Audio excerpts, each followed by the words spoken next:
Hello बच्चों, क्या हाल चाल। हम सब आज एक नए टॉपिक की ओर चलते हैं, स्थिर वैद्युत विभव तथा धारिता। इसमें हम सब भूमिका की चर्चा करते हैं। इसमें हम सबको एक विशेष चीज देखने को मिलेगा जिसे हम सब कहेंगे स्थिर ऊर्जा। स्थिर ऊर्जा, इससे हम सबको परिचित पहले से ही कराया गया है। कक्षा 6 से 12 तक स्थिर ऊर्जा के रूप जो है बताया गया है। पोटेंशियल एनर्जी को समझाया गया है कि मान लीजिए कोई भी एक ऐसा क्षेत्र है, अर्थात एक ऐसा बल उपस्थित है, एक ऐसा बल उपस्थित है जिसके बल के विरुद्ध हम सबको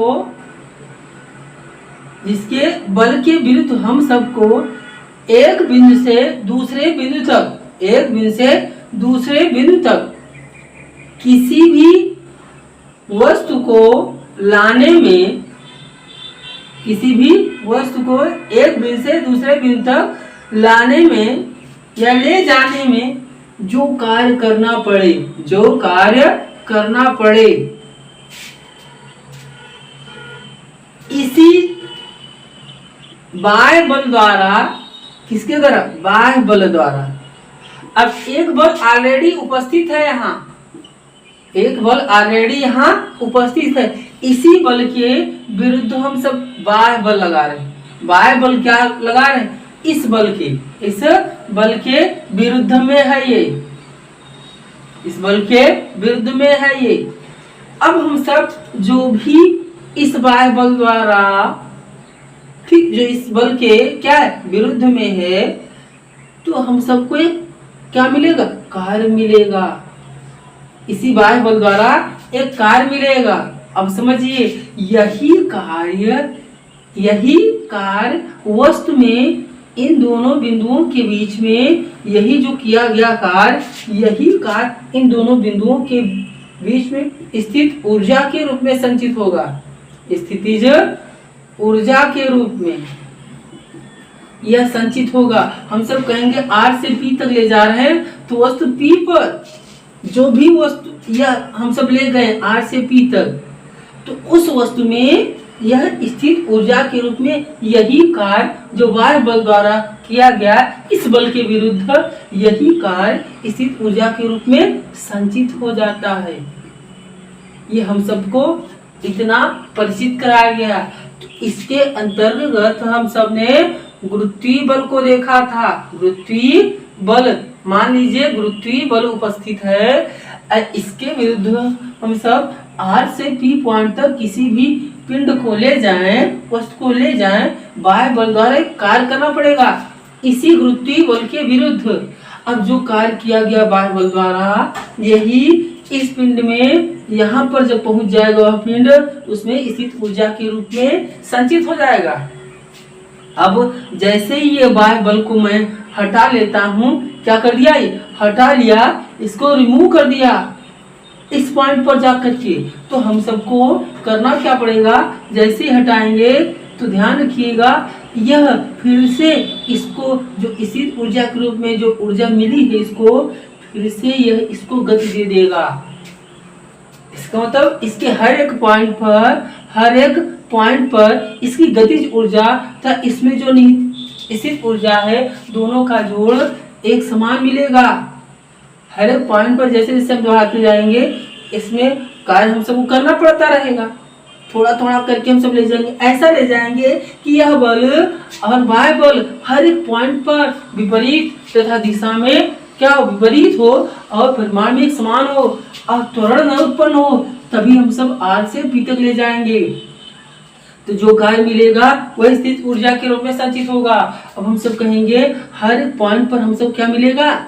हर पॉइंट पर जब हम सब यहाँ से बाह्य बल हटाएंगे, तो हर पॉइंट पर स्थित ऊर्जा और इसमें कुछ गति मिल जाएगी, इसको गतिज ऊर्जा, इन दोनों का जोड़ एक समान होगा। जो यहाँ पर स्थित ऊर्जा के रूप में संचित हो गया था, उसी के जोड़ के बराबर मिलेगा हर एक पॉइंट पर।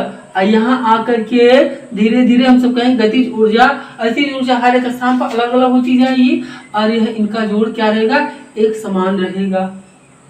तो इस प्रकार से जब हम सब कहेंगे यह उतनी ही ऊर्जा फिर से खो करके आग पर पहुंच जाएगा, जितनी ऊर्जा इसमें संचित हुई थी उतनी ऊर्जा फिर से खो करके आग पर पहुंच जाएगा। तो इस प्रकार के बल को हम सब संरक्षी बल कह देते हैं। यह गुरुत्वीय बल एक संरक्षी बल के अंतर्गत आता है। इसके लिए हम सब एक और बल कह सकते हैं, स्प्रिंग बल, यह भी संरक्षी बल आता है। आगे हम सब और भी बलों की चर्चा करेंगे जो संरक्षी बल के अंतर्गत नहीं आता है। तो संरक्षी बल तो समझ में आ गया होगा आप सबको। संरक्षी बल कंजर्वेटिव फोर्स, कंजर्वेटिव फोर्स। अब एक हो जाता है असंरक्षी बल, असंरक्षी बल। तो जो हम सबको इस प्रकार का बल प्रदान करता है कि यह ऊर्जा को पूरा सोख लेता है। ऊर्जा को जितना भी हम सब बाह्य बल द्वारा कार्य करें कोई फर्क नहीं पड़ता, वो अपने में समाहित कर लेता है। तो उसको जैसे हम सब बाह्य बल हटाएंगे कुछ प्रभाव नहीं पड़ेगा, कुछ प्रभाव नहीं पड़ेगा, फिर से हम सबको उतना कार्य नहीं मिलता है। तो ऐसे बल को हम सब असंरक्षी बल कहते हैं। इसके अंतर्गत आप सबको घर्षण बल देखने को मिलेगा, फ्रिक्शन फोर्स देखने को मिलेगा, घर्षण बल, श्यान बल, श्यान बल मिलेगा, वायु का प्रतिरोधक बल मिलेगा। इस प्रकार के हम सबके कुछ ऐसे बल हैं जो असंरक्षी बल हैं, नॉन कंजर्वेटिव फोर्स हैं, और कुछ संरक्षी बल हैं। तो यहाँ से हम सबको ये मिला, जिस प्रकार से ये सब बल हम सबको संरक्षी बल मिला, उसी प्रकार से हम सबको एक बल स्थिर वैद्युत बल, यहाँ जो हम सब पढ़ने वाले हैं, जो पढ़े हैं पीछे वाले चैप्टर, यह भी क्या है, एक यही बल है, संरक्षी बल है। संरक्षी बल हम सबको मिलेगा। अब इसमें भी हम सबको स्थिर ऊर्जा तब देखने को मिलेगा जब यहाँ हम सबको संरक्षी बल मिला। तो इस संरक्षी बल में हम सबको स्थिर ऊर्जा मिला था, तो इसका मतलब इसमें भी हम सबको एक स्थिर ऊर्जा देखने को मिलेगा। तो जो स्थिर ऊर्जा इसमें देखने को मिलेगा उसे हम सब स्थिर वैद्युत स्थिर ऊर्जा कहेंगे। चलिए इसकी हम सब चर्चा करते हैं, स्थिर वैद्युत स्थिर ऊर्जा की।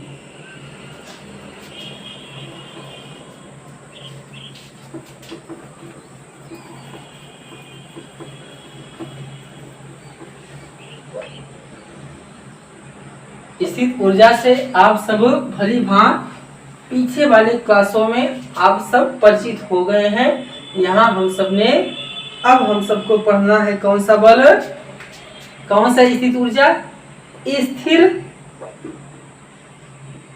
वैद्युत स्थितिज ऊर्जा।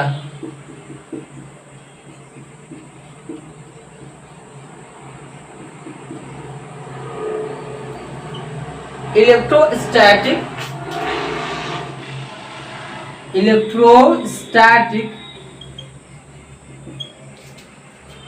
पोटेंशियल एनर्जी, इसकी हम सब चर्चा करते हैं।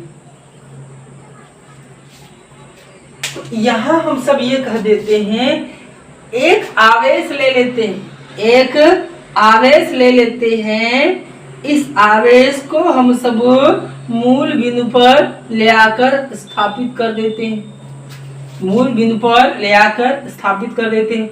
अब जैसे हम सबको, जैसे भी हम सब इस आवेश को मूल बिंदु पर स्थापित करेंगे तो इसके चारों तरफ एक फील्ड जनरेट होगा, एक क्षेत्र जनरेट होगा। अब यहाँ हम सब ये कह देते हैं, एक टेस्टिंग चार्ज, एक टेस्टिंग चार्ज ले आते हैं, यहाँ एक टेस्टिंग चार्ज ले आते हैं, तो वैद्युत क्षेत्र इधर होगा। तो यहाँ हम सब एक पॉइंट लेते हैं R, एक पॉइंट यहाँ P लेते हैं। तो इसके चारों तरफ का एक क्षेत्र होगा जिसे हम सब इस आवेश का अध्यादेश कहेंगे। समझिए जरा, इसका एक क्षेत्र मिलेगा, उस क्षेत्र का अपना प्रदेश हो गया। इसके इस प्रदेश में इस आवेश का अपना एक प्रदेश हो गया। उस प्रदेश में हम सब एक टेस्टिंग चार्ज को R से P तक ले आते हैं। हम सब क्यों कहेंगे? क्योंकि वैद्युत क्षेत्र इधर होगा तो इस पर एक बल आरोपित होगा, क्योंकि अभी पॉजिटिव चार्ज मान रहे हैं, यह भी पॉजिटिव चार्ज मान रहे हैं, तो इस पर एक इधर की ओर फोर्स लगेगा जिसे वैद्युत बल कहेंगे। अब इसी वैद्युत बल के विरुद्ध हम सब R से कहां तक? P तक, R से P तक इसको आवेश को, टेस्टिंग आवेश को, परीक्षण आवेश को R से P तक ले आते हैं। जैसे ही R से P तक ले आते हैं तो हम सब देखते हैं कि इस पर प्रभाव न हो, अपने स्थान से यह हटे ना, इसके लिए हम सब इस टेस्टिंग चार्ज को बहुत छोटा ला सकते हैं। क्या ले आ सकते? बहुत छोटा ले आ सकते, जितना संभव हो सके उतना छोटा ले आए जिससे अपने स्थान से हटे ना। या तो इसको किसी बाह्य कारकों के द्वारा इसको फिक्स कर देते हैं, जिससे हर एक पॉइंट पर जब भी हम सब ले आए इसका बल, इसके कारण जो क्षेत्र हो था, इसके द्वारा लगने वाला बल हर एक पॉइंट पर इस आवेश पर वो फिक्स बना रहे। इसलिए हम सब इसको क्या करते हैं? फिक्स करते हैं। अब इस आवेश को हम सब R से P तक ले आते हैं। अब इस प्रकार से ले आते हैं कि हर एक स्थान पर वैद्युत क्षेत्र, जिसे हम सब वैद्युत क्षेत्र का जो बल मिलेगा Fe मिलेगा, और जो हम सब के द्वारा लगाया गया बल है, F बाय ये वैद्युत बल इस डायरेक्शन में लगेगा।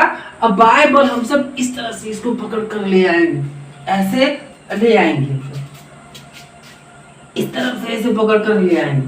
तो होगा क्या? बाय बल इधर से इधर ले आएंगे, बाह्य बल के द्वारा लगाएंगे ऐसे बाह्य बल आवेश पर, इसमें वैद्युत क्षेत्र इसको इस तरफ से धकेलेगा। तो हम सब इस प्रकार से ले आते हैं कि जिससे हर एक पॉइंट पर बहुत धीरे धीरे स्लोली ले आते हैं, यह एक समान मिले, मतलब इसी के बराबर बाह्य बल लगे और इसमें त्वरण जनरेट न हो, इसमें आवेश में एक्सेलरेशन जनरेट न हो।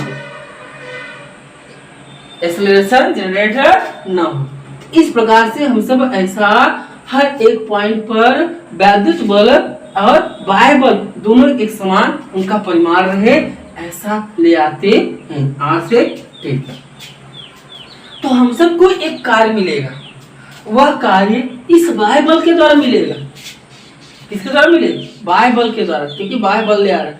अब यही वास्तविकता में ध्यान से देखा जाए इस बल के विरुद्ध ले आ रहे हैं, इस बल के विरुद्ध। इसीलिए हम सब कहेंगे इस वैद्युत बल के द्वारा मिलेगा, इस वैद्युत बल के द्वारा मिलेगा, क्योंकि हर एक स्थान पर वह वैद्युत बल और बाह्य बल एक समान है। अब त्वरण से ले आएंगे तो मैंने एक्स्ट्रा फोर्स लगाया इस पर, इसके अतिरिक्त भी बल लगा दिया, इसके अतिरिक्त बल लगा दिया, तो इसके कारण वो बल नहीं मिलेगा। इस वैद्युत क्षेत्र के द्वारा वह बल नहीं मिला, इसको और उससे और भी ज्यादा आपने बल लगा करके इसको ले आया है, तो त्वरण जनरेटर न हो। इस प्रकार से हम सबको क्या करना? आवेश को एक स्थान से दूसरे स्थान तक लाना है।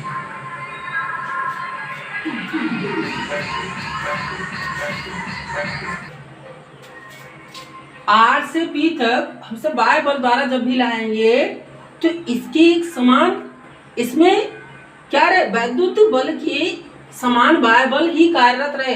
इसलिए बहुत छोटे छोटे बिंदु पर हम सब इसको क्या करते रहेंगे?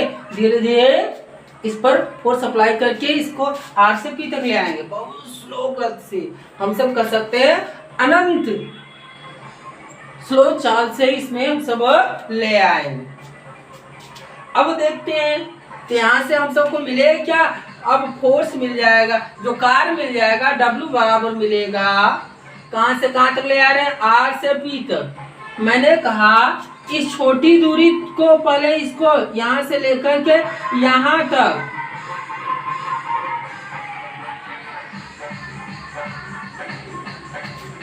पहले हमसे छोटी दूरी dr दूरी इसको विस्थापित करने में किया गया कार्य निकाल लेते हैं। तो वो किया गया कार्य हम सबका कितना मिलेगा, dw मिलेगा, वह मिल जाएगा, यह बाह्य बल F बाह्य डॉट dr मिलेगा। अब मुझे क्या चाहिए, यहाँ R से P तक पूरा चाहिए हम सबको, तो क्या कर देंगे, इंटीग्रेट कर देंगे R से P तक, तो F बाय डॉट dr यही हम सबको मिलेगा।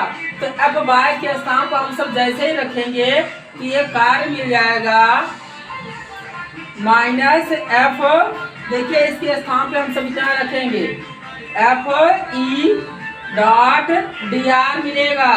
अब यहाँ से R से P तक, अब ये जो कार्य मिला हम सबको, यही कार्य, यही इसमें जो कार्य मिला वह क्या मिलेगा, इस निकाय में जो आवेश है यहाँ पहुँच जाएगा, इस आवेश में जो यहाँ पहुँचा P पर, उस P में यही किया गया कार्य स्थित ऊर्जा के रूप में संचित होगा। तो वह कितना हो जाएगा, इसे हम सब डेल्टा U के द्वारा दिखाएंगे। अब इसी को हम सब कहेंगे यहाँ की पोटेंशियल एनर्जी P की, यहाँ पर जो पोटेंशियल एनर्जी इसमें है, यहाँ पर पोटेंशियल एनर्जी का अंतर है, यही W R से P है। इसको हम सब दिखा देंगे, कितना दिखा देंगे, ये R से P minus F E dot dr, ये हम सबको क्या मिल जाएगा, वैद्युत स्थित ऊर्जा मिला। आप सब इसको ध्यान से देख सकते हैं, यही स्थिर वैद्युत स्थित ऊर्जा है। किसी आवेश को किसी बिंदु आवेश के अध्यादेश में या प्रदेश में एक बिंदु से दूसरे बिंदु तक ले आने में इस परीक्षण आवेश पर जितना कार्य किया जाता है, वही उस आवेश में जितना कार्य किया जाता है, वही उस आवेश में स्थिर ऊर्जा के रूप में संचित हो जाता है। तो इसे हम सब स्थिर वैद्युत स्थित ऊर्जा का नाम देते हैं। आशा करते हैं आप सब समझ गए होंगे स्थिर वैद्युत स्थित ऊर्जा क्या है। बाकी हम सब अगले वीडियो में बात करते हैं। तब तक के लिए बाय।